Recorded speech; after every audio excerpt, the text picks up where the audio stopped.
아마 여기 어르신네들 계십니다만은 6.25 때 우리 일부 예배 때 오늘 6.25 경험한 분 손들었더니 3분밖에 없더라고요. 다 어린 사람들이에요. 일부 예배는 다 젊은 분들이 많이 참석해서 보니까 어떤 분은 3살이었다, 어떤 분은 9살이었다 그래요. 여러분 그분들한테 여쭤봤어요. 갈 때 잘 기억 안 난대요. 전쟁을 경험하신 어른들도 63년이 지나면 다 잊어버려요. 기억을 못해요. 하물며 전쟁 전후 세대에 태어난 사람들이 6.25를 기억할 수 있을까요? 아마 기억 못할 겁니다. 하버드 대학의 역사 교수였던 조지 산타야나 교수는 이런 유명한 말을 남겼습니다. 역사 속에 과거를 기억하지 못하는 백성은 과거를 되풀이한다. 역사를 왜 배웁니까? 역사라는 것을 배우는 이유는 과거를 우리가 왜 배웁니까? 과거를 기억하지 못하면, 과거를 마음속에 정리하지 못하면은 미래를, 현재를 모를 뿐만 아니라 미래도 모른다는 거예요. 과거를 경홀히 여기는 백성은 꼭 그 아픔과 상처를 다시 반복한다는 것을 우리는 기억해야 됩니다. 여러분, 성경의 역사가 무엇입니까? 성경은 한마디로 하나님의 은혜를 기억하지 못하는 백성들에게 하나님의 은혜를 기억하라는 거예요. 성경은 나는 너의 구원자다, 나는 너희와 영원히 살기 원한다, 나를 떠나지 말아라. 백성들은 계속 하나님을 떠나 사는 거예요. 하나님은 그래도 찾아오세요. 또 우리를 부르셔요. 우리는 또 우리 마음대로 또 돌아가요. 은혜를 너무너무 쉽게 잊어버리는 사람들이 우리 인간이라는 거예요. 여러분, 성경에 이스라엘 백성들이 광야 애굽에서 430년 동안 종살이 하지 않습니까? 종이라는 게 뭡니까? 자주권이 없어요. 시키는 대로 해요. 마지막에는 이스라엘 나라 사람들이 태어나면은 무조건 남자는 다 죽여야 돼요. 이게 종이에요. 신분이 없어요. 남자는 무조건 죽여요. 그때 모세가 태어났어요. 남자면 무조건 죽어야 되는 이 비극적인 상황. 신분, 이름 아무것도 없어요. 그런데 하나님이 그들 가운데 은혜를, 능력을 허락하셔서 모세라는 지도자를 통해 그들을 그곳에서 구해내 주셨습니다. 하나님은 10가지의 재앙을 통하여 애굽에서 하나님의 거룩한 기적을 통해서 그들을 살려주셨어요. 이것을 기억하라는 거예요. 근데 백성들은 광야 생활하면서 조금 힘들고, 조금 이방인들이 공격해오고, 물이 없으면 또 하나님 앞에 원망하고 되돌아가요. 종살이. 애굽에서 우리가 종살이 할 때가 좋았다. 애굽에서 우리가 마늘 먹었을 때가, 고기 먹었을 때가 좋았다. 그때는 종이에요, 종. 근데 백성들은 까마득하게 잊어버려요. 성경을 어떤 학자는 말하기를 절기의 역사라고 말합니다. 성경을 이해를 잘하려면 절기를 알아야 돼요. 이스라엘이 지키는 절기가 있어요. 가장 큰 절기가 유월절입니다. 이거는 니산월 14일부터 일주일 동안 지키는 게 바로 유월절이에요. 일주일 동안 지키는 거예요. 이날은 뭐 하는 날이냐? 니산월 14일 저녁부터 무교병을 먹고, 무교절이라고 그래요. 일주일 동안 지켜요. 그들이 누룩을 넣지 않은 것, 맛이 없는 떡을 먹어요. 그 다음에는 그 다음에 옷을 입고요, 불편한 신발을 신고요, 그 떡을 먹으면서 자녀들한테 꼭 가리키는 거예요.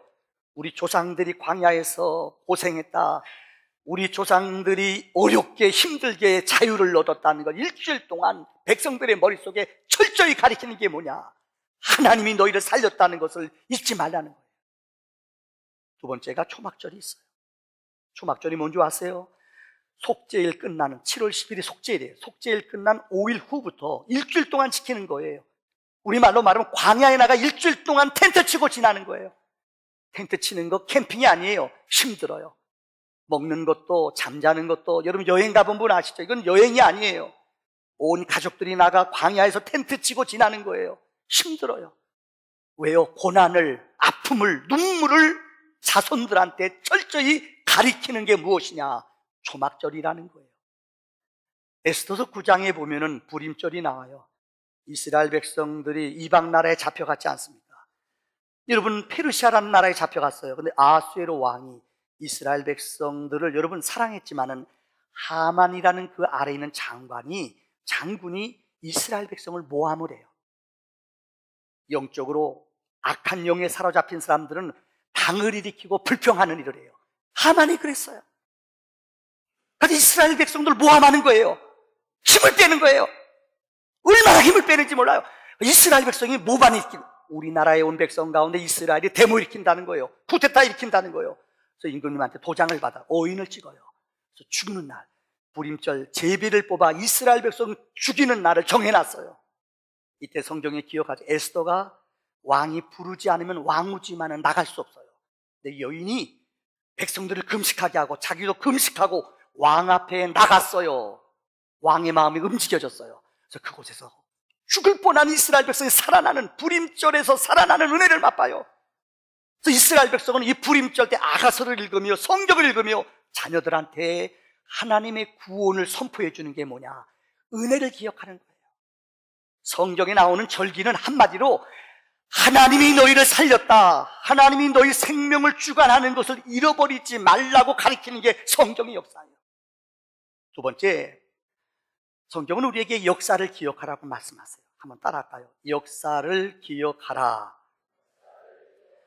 지난주에 인터넷을 뜨겁게 달구었던 이야기, 북침이냐 남침이냐, 이거 69% 학생들이 몰라요. 한글을, 한자를 배우지 않아서 그럴 수 있겠어요. 들어가 자세히 보니까 그런 것만은 아닌 것 같아요.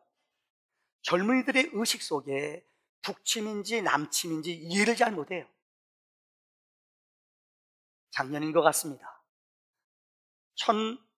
1016명의 중고등학생들을 데려다놓고 6.25를 누가 일으켰느냐 물어봤더니 48% 학생들이 북한이다, 14%의 사람들은 일본 사람이 일으켰다, 13%의 사람들은 미국이 일으켰다, 10% 사람은 러시아, 놀라지 마세요.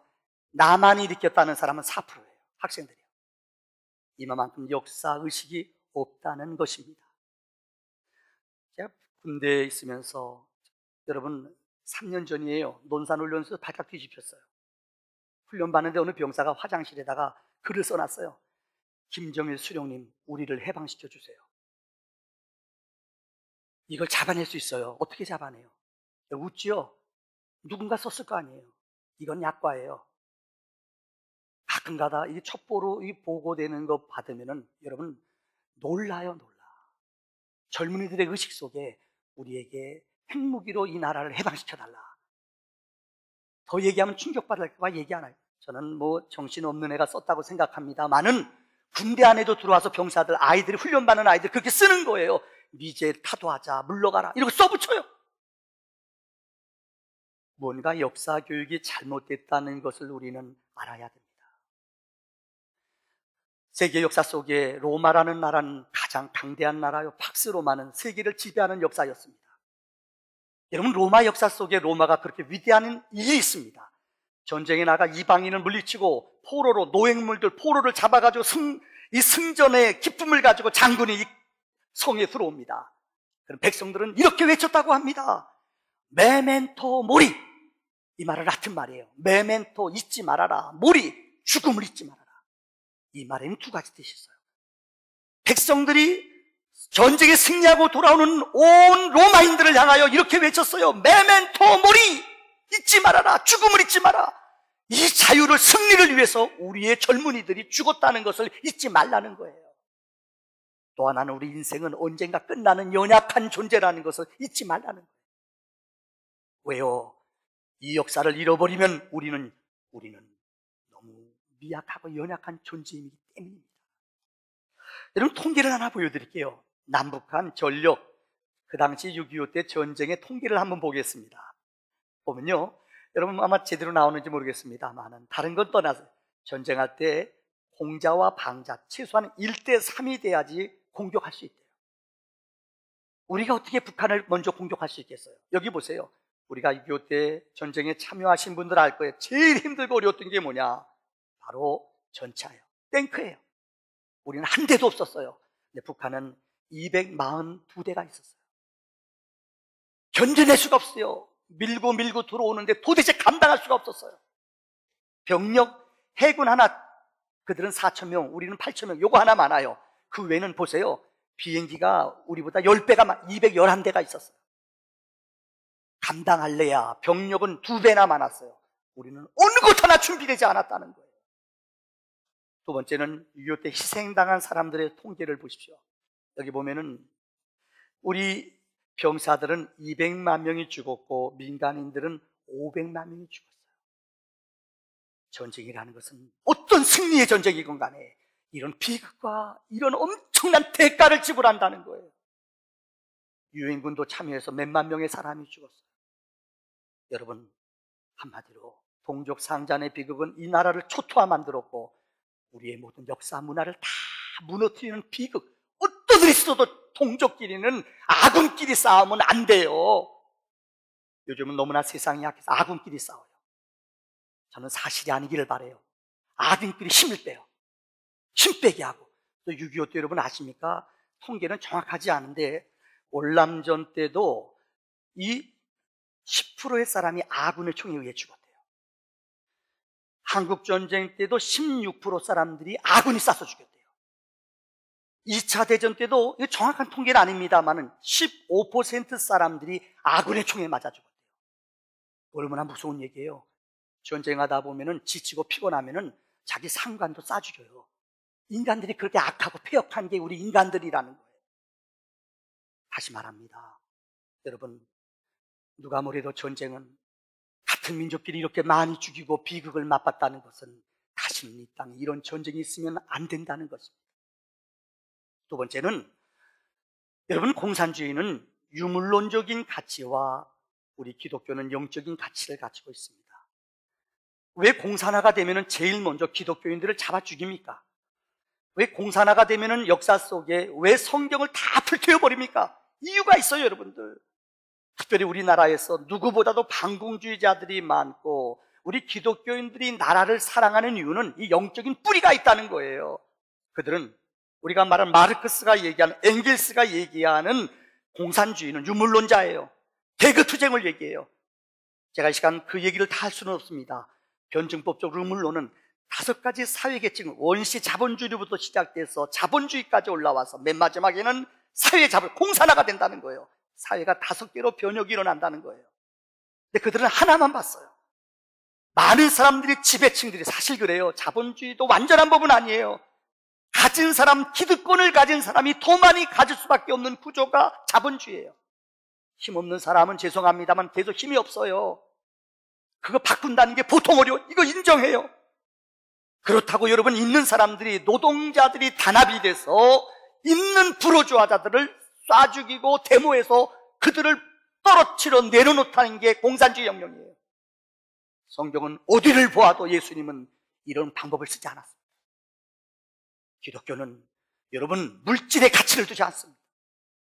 우리는 생명을, 영혼의 가치를 둘 뿐만 아니라 영원한 생명의 신령한 하늘의 역사에 믿음의 눈을 뜨는 줄 믿습니다. 그러니까 이들이 혁명을 일으키는데 제일 싫고 두려운 게 누구냐? 우리 기독교인들이에요. 여러분, 역사, 교회 역사를 보면은 볼셰비키 혁명이 일어났을 때 수천만 명의 기독교인들이 죽임을 당했어요. 이유는 하나예요. 교회는 영적인 문제를 추구하기 때문에, 영적인 은혜를 사모하기 때문에 그들과 대치한다는 거예요. 누가 보래도 여러분, 무력이나 혁명으로, 정신적인 무력의 혁명으로 역사를 바꾸는 것은 주님의 방법이 아님을 기억하시기를 바랍니다. 세 번째는 세계 종교입니다. 재작년에 세계 통계, 인터넷 들어가면 세계 종교라는欄을 쳐보세요. 재미있는 게 나옵니다. 첫째는 제일 많은 기독교인들, 세계 통계는 기독교인과 캐톨릭을 하나로 봐요. 21억이라고 그래요. 그 다음이 무슬림. 아마 최근에 한 3억 정도 무슬림들이 증가가 됐다고 합니다. 최근에는 급격히 무슬림들이 늘어나고 있어요. 그 다음 장 봅시다. 무교. 여러분, 10번째 나온 종교가 있어요. 뭡니까? 다 같이 시작. 북한 아바지 수령님. 김일성 종교라는 종교가 10번째 종교예요. 얼마요? 1900만 명. 여러분, 상상해 보세요. 60년 이상 3대째 세습이 됐는데도 끄떡하지 않아요. 이게 어떻게 가능할까요? 이게 가능하대요.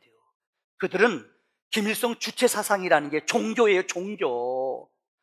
지난주 혹시 여러분 신문에 나신 뉴스를 보신 분 있는지 모르겠습니다. 아마 신문에 많이 났어요. 뭐냐? 김정은이라는 그 세 번째, 그 3대 세습한 아들이 자기 개인의 영광을 위해서 80억, 어디는 100억이라고 그래요. 요트 하나 사는데 100억짜리 샀어요. 이거 보세요. 신문에 보셨어요? 세계에서, 이건 제일 세계에서 갑부들만 가지고 있는 거예요. 어마어마한 갑부들이 흠모하고 갖는 게 저거 너무 비싸요. 근데 김정은이가 저거 가졌대요. 뭐 하는데요? 시찰, 여기 동해에서부터 그 좁은 땅에서 가봤자 얼마나 가겠어요?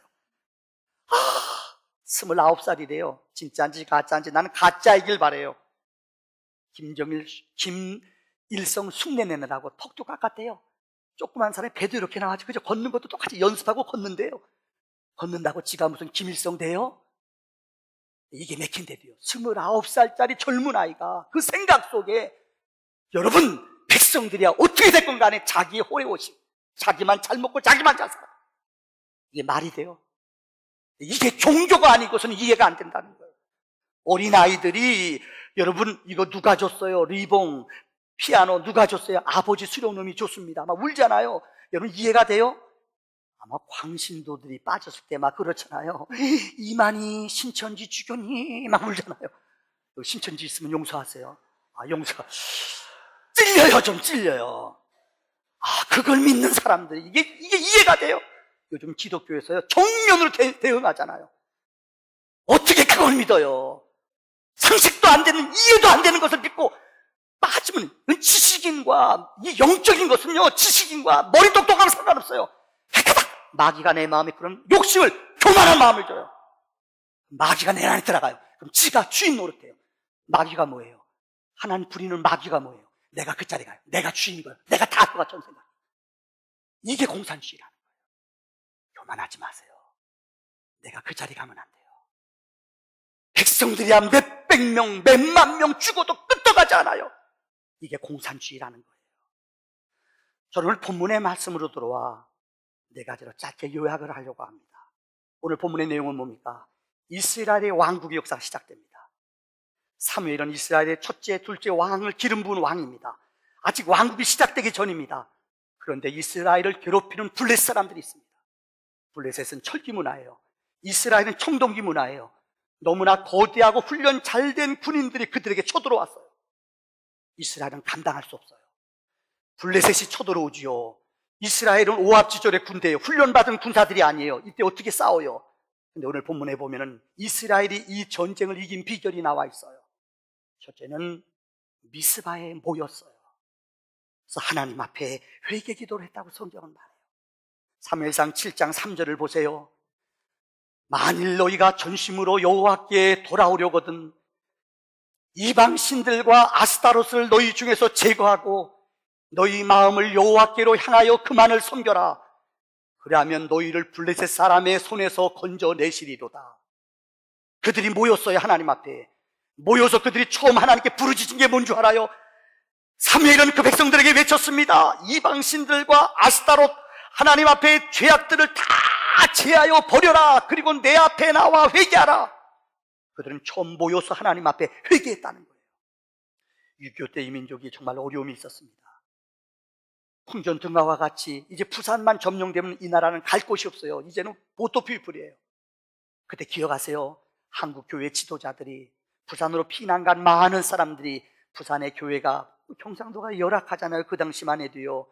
누가 시키지도 않았는데 교회 가서 24시간 동안 교인들이 금식하면서 하나님 앞에 부르짖으면서 이 나라 도와주세요. 이 나라 불쌍히 여겨주세요. 그동안 교회가 신사참배 때문에 교인끼리 싸웠어요. 너는 신사참배 했다 안 했다 이게 중요한 게 아니에요. 할 수도 있고 믿음 연약하면 불쌍한 거 아니에요 여러분들. 근데 신사참배 안 한 사람들이 안 한 사람들 향해서 너희들은 교회 예배 드릴 자격 없어. 믿음 있는 사람들이 남을 정죄하는 거예요. 그러니까 교회가 나뉘어졌어요. 절대 교회는 믿음 있는 사람이 정죄하면 안 돼요. 오직하면 그 사람 오직하면 넘어졌겠어요 여러분. 이거 품어주고 용서하고 용납해야 돼요. 채찍을 가지고 여러분들 명령 가지고 사람 변함없이 더 열받아요. 더 좌절해요. 한국교회가 갈기갈기 찢어졌어요. 편 나누고 정죄 이걸 몰랐어요. 이때 지도자들이 하나님께 회개해서 하나님 옷을 찢고 마음을 찢으며 이 백성을 불쌍히 여겨주세요. 하나 되게 해주세요. 회개 기도가 있었어요. 둘째는 예배 회복이 있었어요. 사무엘상 오늘 읽지 않았습니다만은 7장 9절에 보면은 이렇게 성경은 말해요. 사무엘이 전 먹는 어린 양 하나를 가져다가 온전한 번제를 드리고 이스라엘을 위하여 여호와께 부르짖음에 여호와께서 응답하셨더라. 하나님 앞에 참 예배를 드렸다는 거예요. 하나님 앞에 예배의 온전한 예배 회복과 사실 6.25 때 이 땅의 백성들이 그 3년 동안 어려운 과정을 겪는 동안에 많은 성도들이 참 예배로 하나님께 부르짖으며 기도했어요. 이번만 살려주세요 하나님. 예배가 회복되며 예배의 감격. 그때 여러분 6.25 때 성령의 운동의 역사가 정말 민족적으로는 아픔과 상처가 있었지만은 영적으로는 우리에게 예배의 회복과 하나님을 만나는 하나님께 예배의 능력이 회복되는 기적이 나타난 줄 믿습니다. 세 번째로 오늘 본문 10절에 보면은 하나님의 능력이 나타났어요. 저들은 하나님 앞에 기도했어요. 살려주세요. 그랬더니 하나님이 하늘의 문을 여사 우레를 발했다고 그랬어요.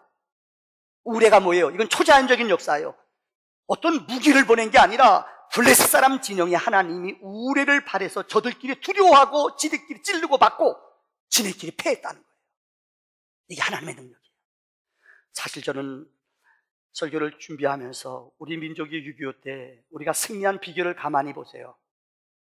저는 4가지로 짧게 설명할게요. 첫째는 혹시 여러분, 저는 군대 오래 있었기 때문에 군대 역사를 잘 압니다. 무정 장군이라는 사람이 있어요. 무정, 이분이 누구냐? 북한 김일성이 제일 아끼는 장군인데 중국군 장군이었어요. 우리나라 사람인데요. 근데 이 사람이 전쟁할 때 제일 앞에 선봉에 무정 장군을 내보냈어요. 6월 25일 날 4시에 새벽 4시에 공격하면서 부산에 8월 15일 날 D-Day 날을 정해서 이때 가서 축하 파티를 하자고 결정했어요. 무정 장군이 책임자예요. 이 사람이 공격해 들어와요. 근데 서울이 3일 만에 함락됐어요. 너무너무 쉬워도 너무너무 쉬운 거예요. 뭐 막는 대적할 사람이 없는 거예요. 물밑도 밀려나. 이분이 대전 지역에 오다가 3일 동안 딜레이 시켰대요. 너무너무 쉽게 풀리니까는요. 백성들 회식시킨 거예요. 부하들 회식시킨 거예요. 만약에 이때 3일간 회식 안 시켰다면은 미안한 얘기입니다만 우리 유엔군이 참여할 수 있는 시간이 없었다는 거예요.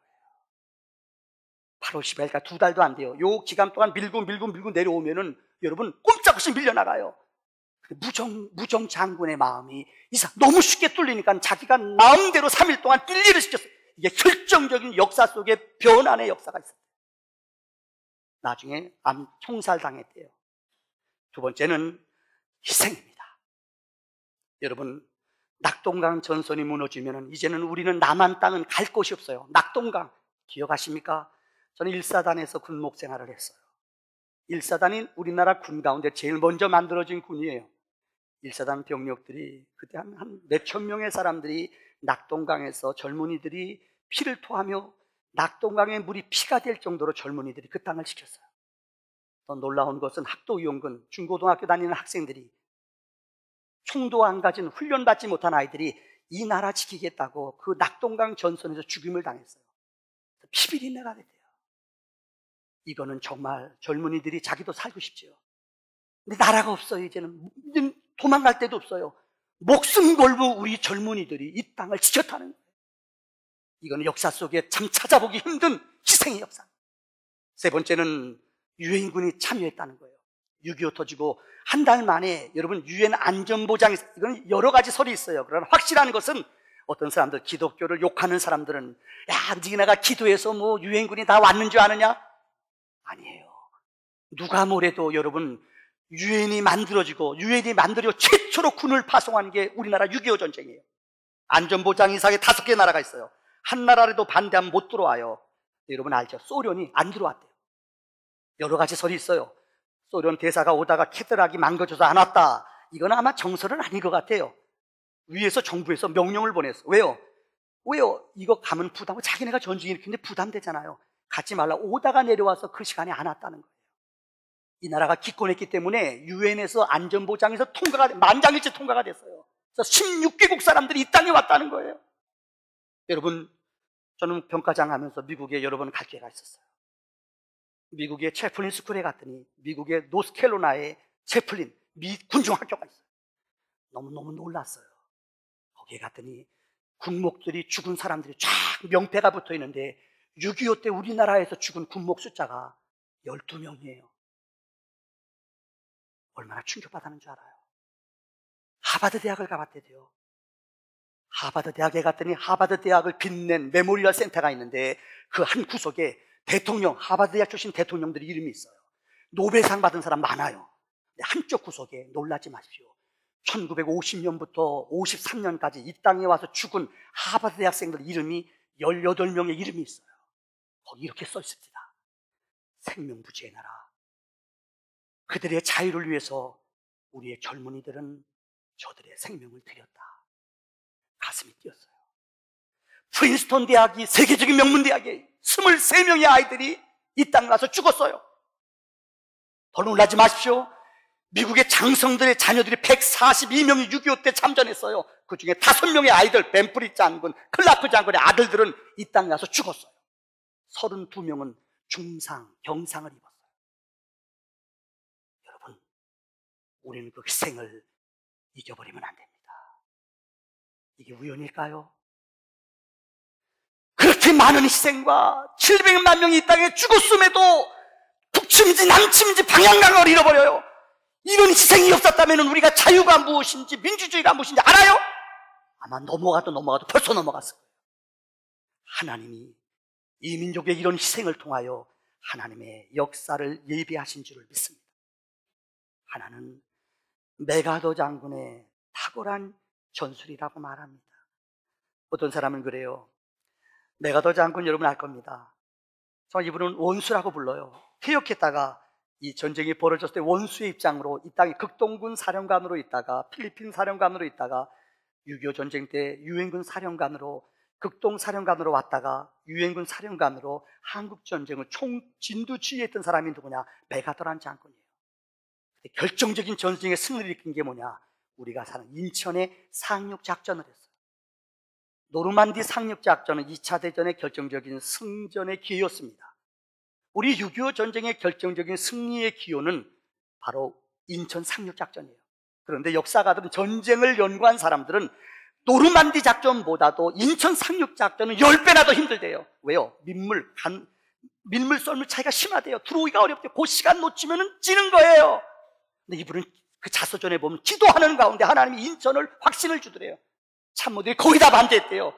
이거 그 시간에 못 들어가면 우리 패합니다. 근데 이분은 기도하는데 확신이 오더래요. 하나님이 확신을 주더래요. 또 공격한 거예요. 여러분 알죠? 군수선을 딱 잘라버리고 이 북한군들을 완전히 고립시켰어요. 이 전쟁의 결정적인 승리. 여기 메가더 장군 사진 나오잖아요. 얼마나 멋있어요. 인천에 가서 한번, 짠물에 가서 우리도 한번 들어가 볼까요? 이런 희생과 이런 결단력이 없이는 우리에게 영원한 승리가 없었다는 거예요. 마지막 결론의 말씀을 드립니다. 오늘 성경은 에베네셀의 은혜라고 답을 말씀드렸습니다. 에베네셀이 뭐예요? 하나님께서 우레를 바라여 자기네끼리 블레셋끼리 지네끼리 치고받고 싸워요. 그래서 이스라엘이 완전히 승리하게 했어요. 너무나 감사해서 미스바와 센, 그들이 모였던 장소에다가 돌을 모아서 에베네셀 돌을 쌓고 하나님이 지금까지 이곳까지 우리를 인도해 주셨다. 기념의 돌을 쌓은 게 에베네셀이에요. 신앙인은, 예수를 믿는 사람에게는 돌이 있어야 됩니다.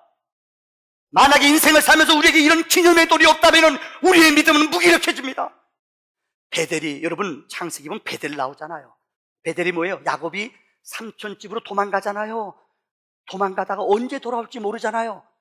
자기 형 속였죠. 부모님 속였죠. 도망가는 거예요. 근데 그날 저녁에 돌베개를 자는데, 베고 자는데 하나님 환상 가운데 천사가 나타나요. 그래서 그에게 말씀해 주잖아요. 내가 너를 떠나지 않겠다. 너는 다시 너희 집으로 돌아올 것이다. 그때까지 내가 너를 끝까지 붙잡아 줄 것이다. 너무 감사해서 그는 돌을 쌓고 베델, 하나님의 집이라고 이름을 지었어요. 신앙인에게는 베델의 집이 있어야 됩니다. 노아가 여러분 홍수에서 물로 다 인류가 심판받았어요. 자기 혼자, 자기 가족만 살았어요. 그는 배에서 내리자마자 제일 먼저 하나님 앞에 감사의 단을 쌓았어요. 이 단, 이게 은혜의 돌무더기라는 거예요. 오늘 본문에 기록된 여러분 사무엘이 에베네셀 블레셋을 이긴 것은 내 힘이 아니에요. 하나님이 이기게 하셨어요. 이 은혜를 기억하여 돌무대기를 쌓았어. 신앙인에게는 이런 돌무대기가 있어야 돼요. 오늘 6.25 63주년을 맞이하여 이 조국이 지금 하고 있어요. 정말 정부가 들었을 때마다 항상 1년도 되기 전에 촛불 사건이 터지고 또 지도자를 흔들어버리는 아픔이 있어요. 누가 뭐래도 이 나라가 흔들리면 안 됩니다. 하나님 앞에 에베네셀을 기억하며 조국을 마음에 품며 이 참 조국을 사랑하는 거룩한 믿음이 넘쳐나기를 주의 이름으로 축원합니다. 기도합시다.